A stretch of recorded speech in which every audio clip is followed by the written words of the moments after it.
Hi everyone, hope you've all had a great Christmas. Welcome to Final Descent UK for December's AAIB Bulletin Debrief. This time we'll discuss a TUI Boeing 737 runway excursion at Leeds Bradford and an unfortunate crash of a gyrocopter in November 2020.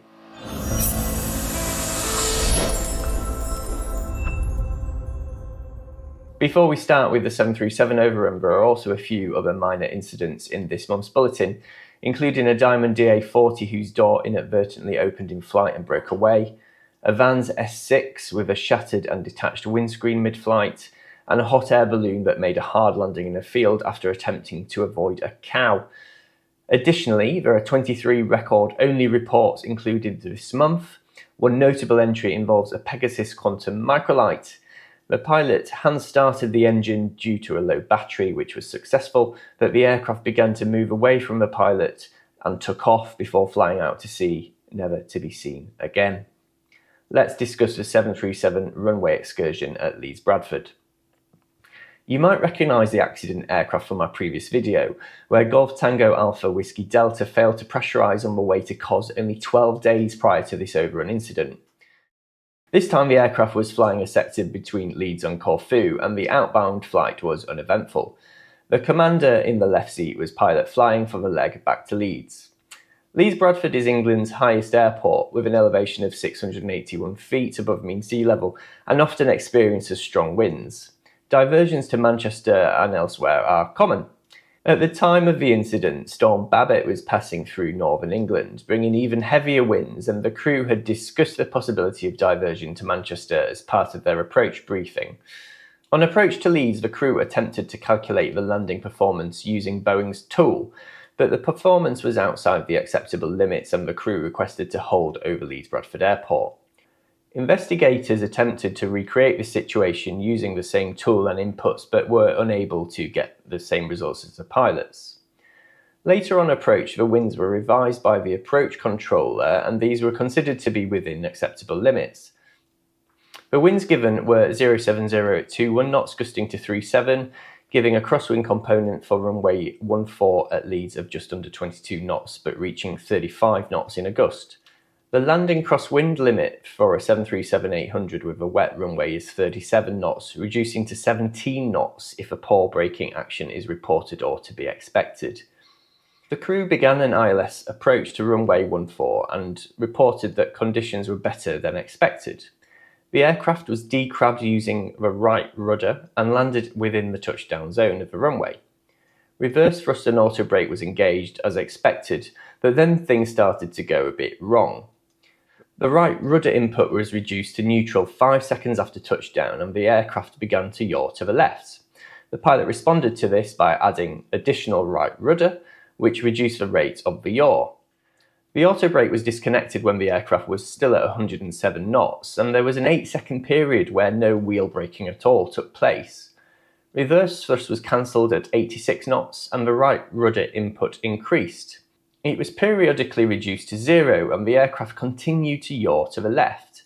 The pilots reported that whenever right rudder input was made, there was a significant judder felt in the aircraft, and therefore they kept reducing the input.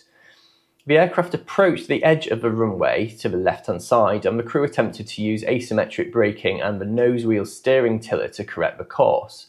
But control could not be regained, and the aircraft left the runway at a ground speed of 55 knots, coming to a stop in muddy ground 6 seconds later, 150 metres beyond the taxiway Delta exit.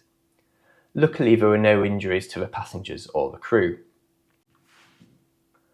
The runway was pretty wet, as you can see from the photograph in the report.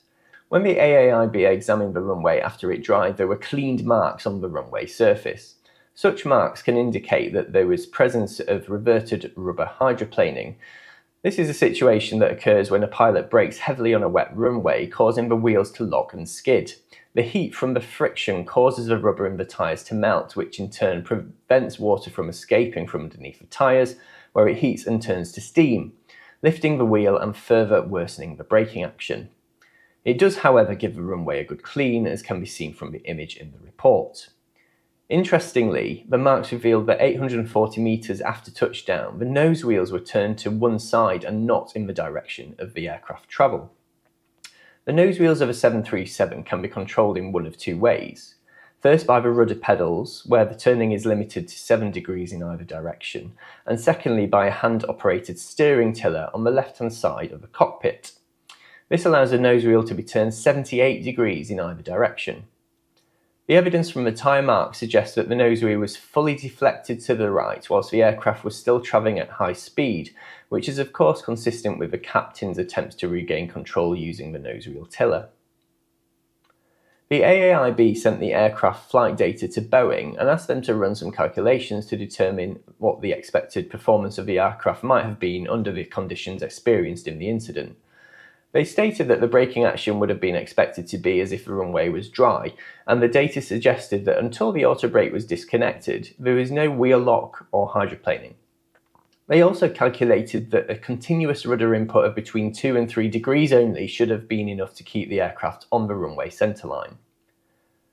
The aircraft was recovered to a hard standing and examined as part of the investigation. Both the nose wheel tyres had surface damage in keeping with the nose wheels being turned perpendicular to the direction of travel, as was also evident from the cleaned marks on the runway. None of the main wheel tyres had damage which would have been caused by locked wheels or hydroplaning. It was found that the left nose wheel inner axle bearing had failed, and this was likely responsible for the juddering felt by the commander when applying rudder pressure. It's not clear when that failed, but the report suggests it must have happened at some point during the rollout at Leeds Bradford. The AAIB's conclusion was that some of the water beneath the tyres must have become hot enough to turn to steam, but not hot enough to cause melting of the rubber, and that the failed bearing would not have prevented the nose wheel from rotating or affect the ability to steer the nose wheel. Now, none of this affected the ability of the pilots to control the aircraft in yaw, as after all the primary method of yaw control above 60 knots is the rudder. So what actually happened here? It's clear from the flight data recording that the auto brake system was disconnected at 107 knots. The 737 operator manual recommends that auto brake or manual braking is applied until the required taxi speed is reached. There was 8 seconds where no braking took place at all after the auto brake was disconnected. Additionally, the thrust reverse was cancelled at 86 knots. Again, the operator manual recommends reducing reverse thrust gradually as the airspeed approaches 60. Now, there is a recommended procedure that in case of crosswind landing on a slippery runway and loss of directional control, brakes should be released and thrust reverse cancelled until control is regained. It's possible that a pilot was attempting this procedure, but he never mentioned it in any of the debrief with the AAIB, and the runway, although wet, was not contaminated with standing water and wasn't slippery. The evidence from Boeing and the wheel inspection showed no evidence of slip or wheel locking. Differential braking was also available for some degree of directional control, but this wasn't fully utilised by the crew either. So, the aircraft had excess energy during its rollout due to the actions of the pilot. The report doesn't comment on whether or not the fact that the nose wheel was pointing in a completely different direction to the aircraft travel had any effect on the ability to control the aircraft in the moments before it left the runway. I find this unlikely, however, as the crew weren't using all the other methods we've just mentioned to their full disposal. It's possible that the juddering reported by the crew and caused by the failed nose wheel bearings startled them initially and then caused them to worry about applying the harsher rudder commands that were required to maintain the centreline on rollout. I can understand why the crew might have thought this. They're rolling out on a wet runway and struggling to maintain control, and whenever they do the right thing to correct it, which is apply the rudder, an unusual juddering is felt, causing the pilot to almost instinctively release the pressure.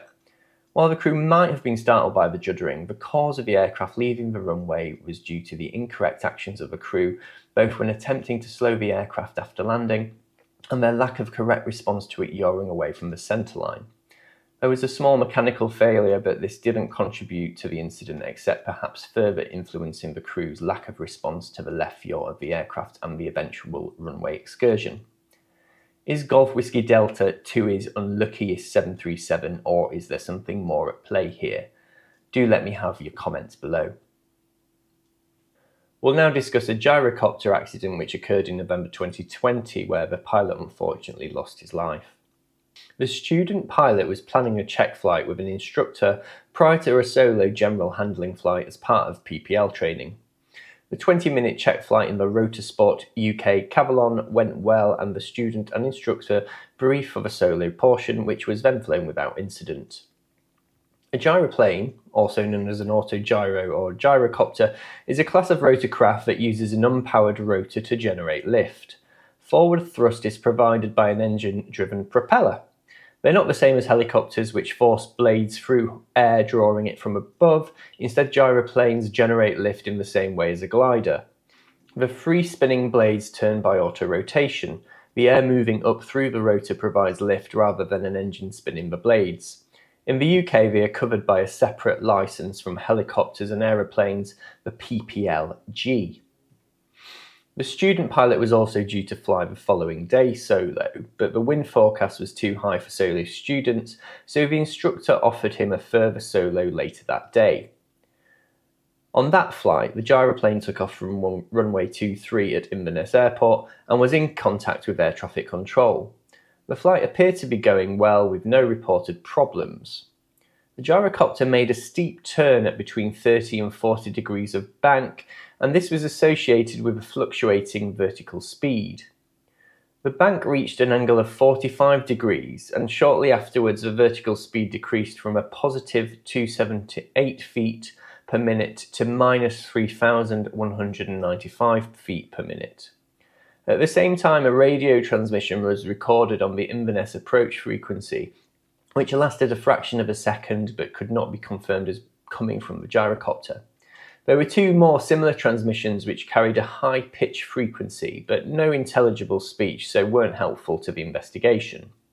At a similar time, several witnesses reported hearing unusual sounds like an engine revving and spluttering, and eventually a witness saw the rotor blades become detached from the gyrocopter. It entered a steep descent and landed around 30 metres from another group of witnesses who promptly alerted the emergency services. The AAIB examined several new components from the same model gyrocopter and conducted various tests. They found that under certain G-loads and attitudes, a roll-stop bar makes contact with the gimbal block. The roll-stop bar acts as a limiter to prevent the rotor head from excess movement and is only designed to be of use whilst on the ground. The rotor head should never deviate so much whilst in flight for contact to occur. However, under certain conditions in flight, contact does occur. A prolonged and high enough force of contact, such as those encountered due to the handling of a gyrocopter in the accident, will cause the gimbal block to suffer structural failure, which in this case led to the rotor assembly separating from the rest of the gyrocopter. I've been reading AAIB accident reports for years, and it always seems to me that they're very mindful not to attribute blame directly to the pilot when that person has died and is the only fatality. And I always get the feel that it's out of respect for the dead more than anything else. With this accident, it's likely that the pilot put the gyrocopter under unsafe loads, which led to structural failure. After all, the components were never designed to be under such loads, and the pilot operating manual specifically states that low and zero gravity conditions should be avoided. But that brings up another issue. How good are pilots at detecting when they are putting the aircraft under different G-loads? The AAIB asked the Royal Air Force Centre for Aviation Medicine to comment, and their conclusion was that though there is no firm trial evidence, they believed the pilot could definitely detect a change from 1 to 0.5 Gs and likely a change from 1 to 0.8. However, under turbulent conditions, or if the G load is already greater than 1, such as in a steep turn in this case, it is much more difficult for a pilot to detect a change in G load. The International Convention on Civil Aviation states that accident reports should be shared with the country of manufacture, in this case Germany, as the aircraft is an import from there. The Germans don't seem to have the same sensitivity, and it's clear from their statement that they lay the blame firmly with the pilot and that uncontrolled manoeuvres led to a loss of control and subsequent structural failure. The AAIB disagree. As though there was evidence of unsafe low-G manoeuvres prior to the crash, there was no firm evidence of loss of control until the rotor head failed. The AAIB made several safety recommendations, all of which pertain to the certification of gyrocopters and the training of their pilots. Thanks for coming back for the third Bulletin Debrief video from Final Descent UK. We've now caught up with all the published bulletins since the channel was launched, and I hope you're enjoying the videos. As soon as January's bulletin is published, which will be late in the month, we'll have another debrief video around then. Remember to like and subscribe if you enjoyed everything, and I'll see you next time. Bye bye.